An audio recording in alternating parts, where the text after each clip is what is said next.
നമ്മൾ മലയാളികൾക്ക് പൊതുവേ ഇഷ്ടമുള്ളൊരു കാര്യമാണല്ലോ ഈ ഞണ്ടെന്ന് പറയുന്നത്.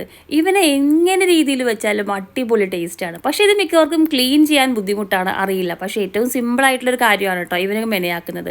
ആദ്യം നമ്മൾ ചെയ്യേണ്ടത് ഇറുക്ക് കാലും പിന്നെ അവൻ്റെ ബാക്കിയുള്ള കാലുകളൊക്കെ ഒന്ന് ഒടിച്ചെടുക്കുക.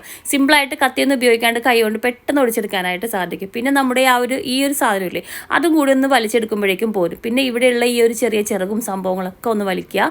ഇനി ഇതിങ്ങനെ അങ്ങോട്ട് പുലർന്നു വരുമ്പോഴേക്കും അത് രണ്ടായിട്ട് കിട്ടും. കണ്ടില്ലേ? ഇനി ഈ ചകിരി പോലുള്ള സാധനം കത്തി കൊണ്ട് ഇങ്ങനെ ഒന്ന് ഇളക്കി കളയാം കേട്ടോ.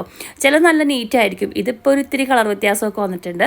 ഇനി ഇത് ഈ ഒരു ഭാഗത്തും കൂടെ കളയുക. എന്നിട്ടൊന്ന് ചുരണ്ടി കൊടുക്കുമ്പോഴേക്കും അവിടുത്തെ ആ ബ്ലാക്ക് കളറൊക്കെ മാറി ക്ലീൻ ആയി കിട്ടും.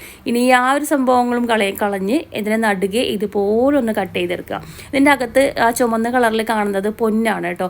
ബാക്കിയുള്ളതൊക്കെ അഴുക്കാണ്. അതൊക്കെ നമ്മളിങ്ങനെ കഴുകി ക്ലീൻ ആക്കി എടുക്കുക. കണ്ടില്ലേ? ഒന്ന് ചുരണ്ടിയൊക്കെ എടുത്താൽ മതി. ഇത്രയേ ഉള്ളൂ. ഇനി ഒന്ന് കഴുകി എടുത്തിട്ടുണ്ടെങ്കിൽ കണ്ടില്ലേ, കിടുക്കാച്ചി ഞണ്ട്